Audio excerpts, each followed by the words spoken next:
এখন যাচ্ছি গাড়ি পলিউশন করতে। তো আগের দিন গেছিলাম এই টালিগঞ্জ পেট্রোল পাম্পে পলিউশন করাতে। এটা তোমাদের সাথে এক্সপিরিয়েন্সটা শেয়ার করি। সেটা হচ্ছে ওরা আমায় বললো আমার গাড়ির নাকি সাইলেন্সার পাইপ ফুটো হয়ে গেছে। তো আগের বছর যখন আমি গাড়িটা নতুন কিনেছিলাম, এটা BS6-এর গাড়ি ব্রেজা, তো তখনও গেছিলাম টালিগঞ্জ পেট্রোল পাম্পে। তো তখনও ওরা করতে পারেনি। তো আমার মনে হয় ওদের ওই পলিউশনের যে মেশিনটা আছে সেটা বোধহয় BS6 সাপোর্ট করে না বা কিছু একটা হবে। তো আমি জানি না, ওরা বললো সাইলেন্সার পাইপ ফুটো আছে, বাট সাইলেন্সার পাইপ ফুটো থাকলে তো অনেক সময় বাজে আওয়াজ বেরোয়। এটা আমার জানা, এতদিনে গাড়ি চালানোর এক্সপিরিয়েন্স। আমার একটা 3 নম্বর গাড়ি, বাইকও প্রায় কলেজ লাইফ থেকে চালাচ্ছি, বাট এরকম কোনো আওয়াজ তো গাড়িতে হয়নি বা এখনও হচ্ছে না। তো আগের বছরও আমি করেছিলাম রাসবিহারী পেট্রোল পাম্প থেকে পলিউশনটা। তো ওরা বলেছিল যে BS6-এর পলিউশন কলকাতার সব জায়গায় হয় না, মানে সেটা ওরা হয়তো নিজেরাও জানে না যে ওদের মেশিনে BS6-এর পলিউশন হয় না। বিভিন্ন কমেন্ট পাস করে দেয় গাড়িটা সম্পর্কে। তো আগের বছর রাসবিহারী পেট্রোল পাম্প থেকে ওই জন্য করতে হয়েছিল, সেটা খুব ভালো ছিল। তো এই বছর এখন যাচ্ছি রাসবিহারী পেট্রোল পাম্পে, রাসবিহারী পেট্রোল পাম্পে যাচ্ছি পলিউশনটা করাতে। তো কেন তোমাদের এটা বললাম, তার একটাই কারণ যে এই যে ছেলেটি আমায় বললো হঠাৎ করে যে সাইলেন্সার পাইপ ফুটো হয়ে গেছে। তো এটা শুনেই তো মাথা খারাপ হয়ে যাওয়ার কথা। একটা নতুন গাড়ি আমার, যদিও আমার গাড়িটা সবাই 1 বছর হয়েছে। 1 বছর হলে 1 বছর তো একটা মানুষের গাড়ি নতুনই থাকে, কারণ নিজের গাড়ি নিজে চালাই, নিজে ছাড়া অন্য কেউ চালায় না, এবং প্রপার সার্ভিসিংয়ের মধ্যে থাকে আমার গাড়ি। তো সেই জায়গায় দাঁড়িয়ে আমার মনে হলো যে কী করে সাইলেন্সার পাইপ ফুটো হতে পারে, আর যদি ফুটো হয়ও তাহলে সেক্ষেত্রে তো একটা কিছু প্রবলেম হবে গাড়িতে, গাড়ি চালানোর ক্ষেত্রে বা সাউন্ডের ক্ষেত্রে। সেরকম কোনো প্রবলেম নেই। তো তোমাদের সাথে এটাই শেয়ার করা যে এই যে হঠাৎ করে লোকজন কমেন্ট করে দেয় গাড়ি এটা খারাপ ওটা খারাপ, আর সেটা নিয়ে আমরা টেনশনে পড়ে যাই এবং গাড়ি নিয়ে দৌড়তে থাকি সার্ভিস সেন্টারে। তো আগে নিজে জাজ করো, এবং দরকার পড়লে একটু অন্য কাউকে দিয়ে দেখিয়ে নাও যে সত্যি কি প্রবলেম আছে কিনা। তো আমি এখন রাসবিহারী পেট্রোল পাম্পে যাচ্ছি পলিউশনটা করাতে। এবার সেই ছেলেটিও যদি বলে হ্যাঁ সত্যি প্রবলেম আছে, তখন আমাকে নিশ্চয়ই সার্ভিস সেন্টারে যেতে হবে। তো আগে থেকেই অ্যাংজাইটি ফিল করে টেনশনে পড়ে গিয়ে সার্ভিস সেন্টারে দৌড়লাম, সেটা বোধহয় ঠিক নয়। এনিওয়েজ, দেখা যাক এখন গিয়ে কি দাঁড়ায় আর কি বিষয়টা। রাসবিহারী যাচ্ছি। তো যেটা আরেকটা কথা, এই যাওয়ার পথে যেটা হলো, আমি বাড়ি থেকে বেরিয়েছি, তো বৃষ্টির জন্য রাস্তায় একটু জল জমে গেছিলো আর কি। তো আমি একটা বাদিকে একটা গলিতে ঢুকেছিলাম, তো ওখানে ওই জাস্ট ওই হাইড্রেন্ট পরিষ্কার করার গাড়ি ছিল, তো সেই জন্য গাড়িটা যেতে পারিনি। প্রায় গলিটার যদি 200 মিটারের গলি হয়, আমি প্রায় 180 মিটার চলে গেছি আর কি, এবং লাস্ট একদম গলির মাথাটাতেই গাড়িটা ছিল। তো আমাকে যথারীতি গাড়িটা ব্যাক করতে হয়েছে, এবং যখন ব্যাক করে আমি পুরো রাস্তার মাথায় চলে এসেছি, তখন পেছনে একটা অটো এসেছে। আমি তার আগে থেকে অটোটাকে হাত দেখিয়েছি, দাদা মানে দাঁড়িয়ে ওখানটায়। তো যথারীতি অটোওয়ালা তো অটোওয়ালাই হয়, সে দাঁড়িয়ে চলে আসলো আর কি, না দাঁড়িয়ে। তো আমি গাড়ি থেকে নামলাম, নেমে বললাম দাদা আপনি একটু ব্যাক করুন, আমি বেরিয়ে যাই, আমি তো ওখান থেকে ব্যাক করে আসছি, আমি আর কোথায় যাবো, এবং সামনে জায়গাও নেই প্রপার আর কি গাড়িটা সাইড করার। সে অদ্ভুতভাবে বাড়ির গলির রাস্তায় নাকি তার অটোতে একটি মেয়ে বসেছিল, সে নাকি স্কুলে যাবে। প্রথমে বললো স্কুল, তারপর বললো কলেজ। মানে অবাক লাগে, আজকের দিনে দাঁড়িয়ে যেখানে নারীরা এত প্রতিবাদ করছে, সেখানে দাঁড়িয়ে একটা মেয়ে মিথ্যাচার করছে। মানে আমি কারোর সম্পর্কে কোনো বাজে কথা বলতে চাই না, বাট এ কোন দুনিয়ায় আমরা বাস করছি। মানে মেয়েটি সুবিধা নিচ্ছে যে আমি যদি বাই চান্স তাকে বলি কেন আপনি এ করছেন, সে সেটা সুবিধা নিয়ে আমার সাথে ঝামেলা করবে। মানে এই দিনটা আমাদের দেখতে হচ্ছে। এবং অটোওয়ালার লাস্টে অটোটাকে আমি নিজে হাতে জাস্ট আমি বললাম আপনি বসুন, আমি ঠেলে দিচ্ছি। আমি নিজে ঠেলে দিলাম ব্যাক করানোর জন্য, ব্যাকটা করিয়ে দিলাম। করে যখন গাড়িতে বসলাম, অটোওয়ালা গাড়িটা চালিয়ে নিয়েছে, আমার পেছনে আবার রেখে দিল, এবং বলছে তোর কে আছে ডেকে নিয়ে তাকে, আমি দেখবো গাড়ি কি করে সরে, আমি সরাবো না। মানে এই উদ্ধতটা আজকের দিনে কিসের জন্য? আমার কাছে অটোওয়ালার যে ভিডিওটা আছে, মানে অটোওয়ালার ভিডিওটা নেই, মানে অটোটার ভিডিও রেখেছি, কারণ সেই সময় যখন ঝামেলা হচ্ছিল তখন আমি মোবাইলটা নিয়ে ভিডিও করার সুযোগ পাইনি। তো অটোর ভিডিওটা আছে আমার কাছে, অটোর ভিডিওটা আমি আপনাদের সাথে নিশ্চয়ই শেয়ার করবো। তো আমার বক্তব্য হচ্ছে অটোওয়ালাদের দৌরত্ব আর কতদিন? প্রত্যেকটা জায়গায় অটোওয়ালাদের দৌরত্ব। মানুষকে তারা কিভাবে এবং কিসের জন্য তারা এত সাহস পায়? দেখুন, সবকিছু তো একটা পলিটিক্যাল পাওয়ারের যে শীর্ষে বসে আছে তার পক্ষে দেখা সম্ভব নয়। লোকালি যারা অপারেট করে তাদেরও দেখা উচিত কিছুটা। কারণ তাদের বলেই কিন্তু একটা সাহস পায়, আর কোনো কারণ নেই। তো যাই হোক, একটা মানে বিচ্ছিরি একটা ঘটনা ঘটলো অটোওয়ালার সাথে, এবং ফাইনালি আমি মানে খুব এদিক ওদিক করে ডান দিকে চেপে গাড়িটাকে সাইড করে দাঁড় করালাম। পাশে সাইকেল ছিল, সেগুলোকে সরাতে বললাম, সাইকেলটা খুব সাহায্য করলো। সরানোর ফলে অটোটা পাশ থেকে বেরিয়ে গেল। প্রায় আধ ঘন্টা 40 মিনিট পরে, আমার দেরিও হয়ে গেল অনেকটা। তো এই হচ্ছে বিষয়, মানুষজন আজকাল কি হয়ে গেছে, মানে কেন এত ইম্পেশেন্স সবাই। মানে নেবে আমি অটোটাকে পিছিয়ে দিলাম, তারপরে সে চালিয়ে এসে, আমি যে গাড়িতে বসলাম চালিয়ে এসে আমার পিছনে দাঁড়িয়ে গেল। প্রথমে সে বলছিল আমার অটো, মানে বাজেটে ইঙ্গিত দেখিয়ে যে আমার অটোতে কি ব্যাক গিয়ার কোথা থেকে আসবে। আমি জানি না, অটোতে ব্যাক গিয়ার আমি নিজেই দেখেছি, ওনার অটোতে নাকি ব্যাক গিয়ার নেই। ঠিক আছে, নেই থাকতে পারে, কিন্তু আমি ঠেলে যে অটোটাকে সাইড করে দিলাম সেই অটোটা ঠিক চলে আসলো। এনিওয়েজ, তোমাদের সাথে কথা বলতে বলতে শেয়ার করলাম এটা। শেয়ার করতে করতে আমি চলে এসেছি রাসবিহারী পেট্রোল পাম্পে। তো রাসবিহারী পেট্রোল পাম্পে ঢুকছি, আমি ঢুকে দেখি, জিজ্ঞেস করি পলিউশন হবে কিনা। আগের দিনও এসেছিলাম, বাট লেট হয়ে গেছিলো, তখন বন্ধ হয়ে গেছিলো। তো আজকে দেখি কি বলে দাদারা।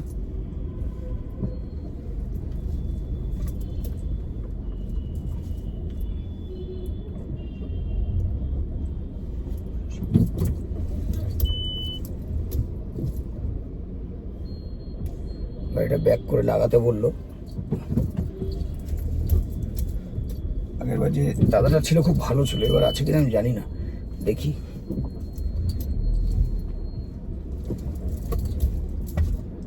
ব্যাক করে লাগাই।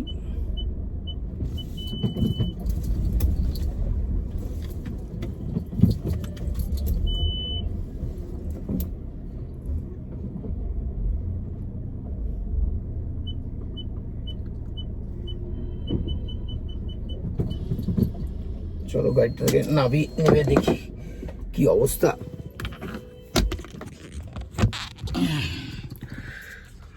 ওনার সাথে কথা বলি, কথা বলে দেখি উনি কি জানে, জানাচ্ছি তোমাদের। ভিডিওটা শেষ পর্যন্ত থাকো তোমরা, সবটা তোমরা জানতে পারবে আমি কীভাবে পলিউশনটা। কেমন আছো তুমি? এই দাদাই আমাকে আগেরবার ইন্স্যুরেন্স করে দিয়েছিল, যেটা বলেছিলাম যে কলকাতার অন্য জায়গায় বলছিল গাড়ির সাইলেন্সার ভাই ফুটো আছে। আচ্ছা তুমি যে এটার সরি পলিউশন করে দিয়েছিল, আচ্ছা তুমি যে পলিউশন করছো, পলিউশন হবে তো? হ্যাঁ নিশ্চয়ই হবে, হবে না কেন? তো দেখলে তো, এটাই বলছিলাম যে এই দাদার কাছে আগেরবার যখন এসেছিল তখন এই কনফিডেন্টই বলেছিল। কারণ বললাম না যে সব জায়গায় প্রবলেম, হঠাৎ করে বলে দিল যে সাইলেন্সার ভাই ফুটো আছে, আর সেই নিয়ে যদি আমি চলতাম তাহলে কি প্রবলেম হতো, আমার গাড়ি কিন্তু পলিউশনটা হয়ে যাবে। এই দাদাই পলিউশনটা করে দেবে। এখন তো এমনি কিছু দেখে মনে হচ্ছে না যে আপনার গাড়ি তো কোনো লিকেজ বা সামথিং কিছু আছে, এমনি কিছু দেখে এখনো মনে হচ্ছে না। বুঝতে পারছো, গাড়িতে কোনো প্রবলেম নেই, কিন্তু লোকে বলে দিয়েছিল এই সার্ভিস সেন্টার, এই পেট্রোল পাম্প থেকে, যে গাড়ি নাকি সাইলেন্সার ভাই ফুটো। সাইলেন্সার ফুটো থাকলে তো কিছু আওয়াজ তো হবে, সেরকম কিছু হয়নি। দাদা কাজ করছে দেখো এই পলিউশন করার জন্য। এবার একটা নিউ জেনারেশন এসছে বলে কি,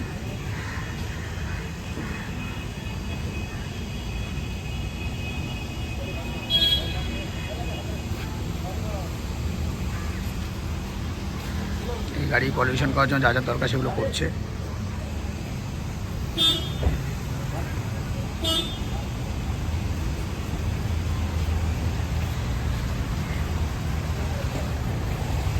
চলো পলিউশনটা হয়ে গেলে আমি তোমাদের সাথে আবার কথা বলছি। আরপিএম মিটার আছে। হ্যাঁ কি আছে ওটা? এটা আরপিএম মিটার রিমোট বলতে পারেন। এটা দিয়ে হচ্ছে pollution. RPM remote, RPM meter ওটা। মানে অদ্ভুত ব্যাপার, উনি সামনে বনেট খুললেন, কিন্তু আগের যে পলিউশন সেন্টারে যখন গেছিলাম পেট্রোল পাম্পে, ওখানে কিন্তু বনেট কিছুই খুলেনি। পেছনে সাইলেন্সারে ঢুকিয়ে উনি পলিউশন করছিলেন। এখানে বিএস 4C উইদাউট বোনেট খুলে যদি কেউ করে, সেটা টোটালি ইনলিগালি হয়ে যাচ্ছে, মানে ওইভাবে কাজ হয় না। মানে বুঝতে পারছেন তো, আপনার গাড়ি খারাপ করে দিতে পারে পলিউশন করতে গিয়ে, যেভাবে ওরা বাকি জায়গায় পলিউশন কিছু কিছু জায়গায় করে আর কি। তো দাদাই বলছে যে এইভাবে পলিউশন করতে গেছিলো আগেরটা, গাড়ি খারাপ করে দিতে পারতো। এবং আমি কেন এত কনফিডেন্টলি বলছি, আগের বারও এই দাদাই আমার গাড়ি পলিউশন করেছিল। আমি কলকাতার দুটো পেট্রোল পাম্পে ঘুরেছিলাম, তারা কিন্তু পলিউশনটা করতে পারেনি।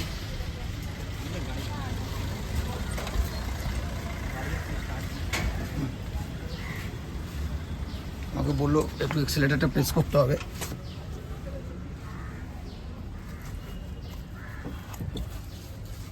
আমি গাড়িটা স্টার্টটা বন্ধ হয়ে গেছে, স্টার্টটা করে দিই।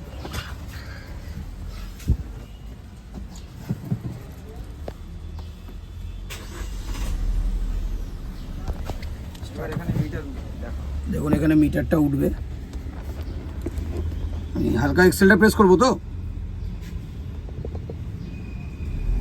হালকা এক্সেলটা প্রেস করছে, এখানে মিটারটা উঠবে।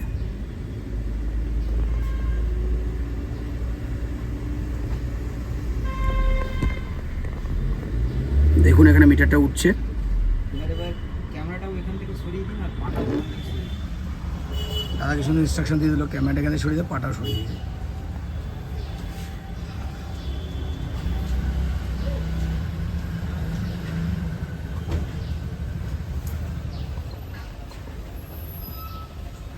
এবার রেস দেবেন আপনি, এখানে আরপিএম উঠবে 2300 থেকে 2700-র মধ্যে আপনাকে রাখতে হবে, ঠিক আছে?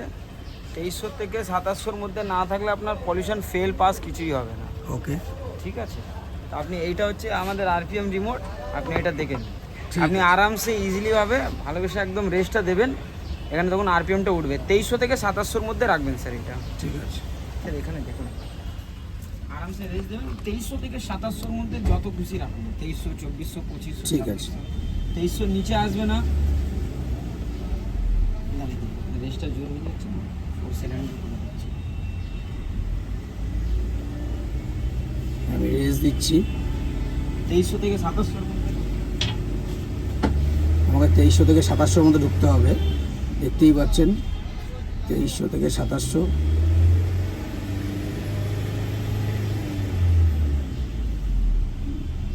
এক জায়গায় স্টেডি তো হচ্ছে না, দেখা যাক।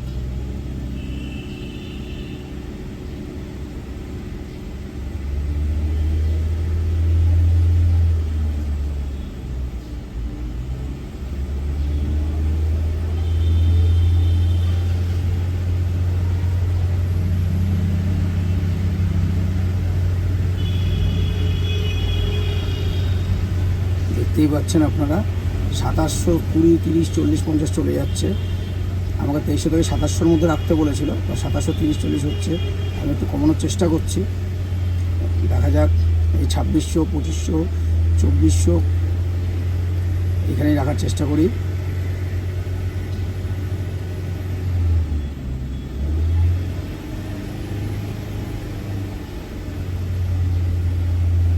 বাট আগের পেট্রোল পাম্পে তো এটা উঠছিলই না, 800, 900তেই দাঁড়িয়ে যাচ্ছিল। এখানে স্টেডি হয়েছে 2510, 2500 তো স্টেডি হয়েছে। এইখানে স্টেডি থাকলে আমার পলিউশনটা ওকে হয়ে যাবে দাদার বক্তব্য অনুযায়ী। 2300 থেকে 2700-র মধ্যে স্টেডি থাকতে বলেছিল।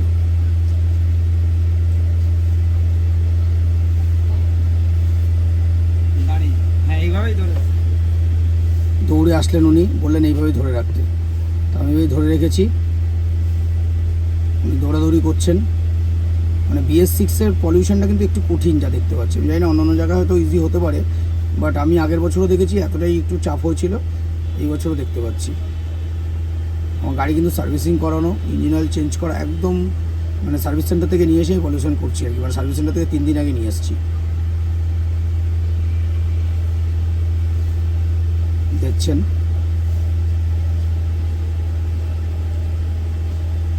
মানে এটা আমি আপনার কাছে শেয়ার করছি, কারণ BS6-এর পলিউশন করাটা একটু কঠিন, তো যাতে কোনো রকম কোনো সমস্যা না হয়।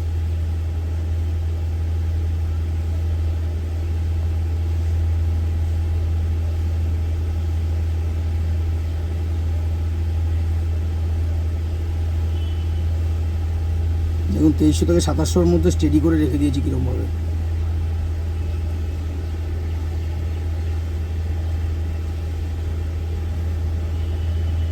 দাদা আবার এসছে। পলিউশন ডান। কি বলছো বলো আরেকবার। সার্টিফিকেট ফর দি পলিউশন কি হয়েছে? হয়েছে পলিউশন হয়েছে, ডান হয়ে গেছে। আর কোনো লিকেজ নেই, কোনো কিছু নেই। পলিউশন হয়েছে, হ্যাঁ হয়ে গেছে, কোনো লিকেজ নেই, কোনো কিছু নেই, অল আর গুড।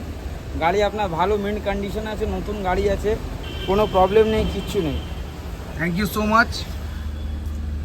এটা আমি ছেড়ে দিলাম। থ্যাংক ইউ দাদা, তুমি আগের বছর করে দিয়েছিলে, এবারও করে দিলে, থ্যাংক ইউ সো মাচ। আমার পলিউশন সার্টিফিকেট রেডি। সুন্দর আমায় বলে দিয়েছিল একজন, সাইলেন্সার ভাবে ফুটো আছে। তো দাদা তো সাইলেন্সার ভাবে ইউজই করলেন না, অন্য জায়গা থেকে পলিউশন করলেন।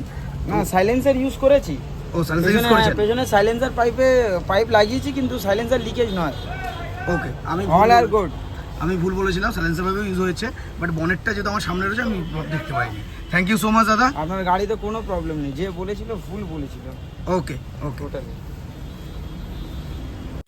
সো অ্যাট লাস্ট পলিউশন করে বাড়িতে ফিরলাম, দেন লাঞ্চ করবো, সঙ্গে থাকো তোমরা। Thank you.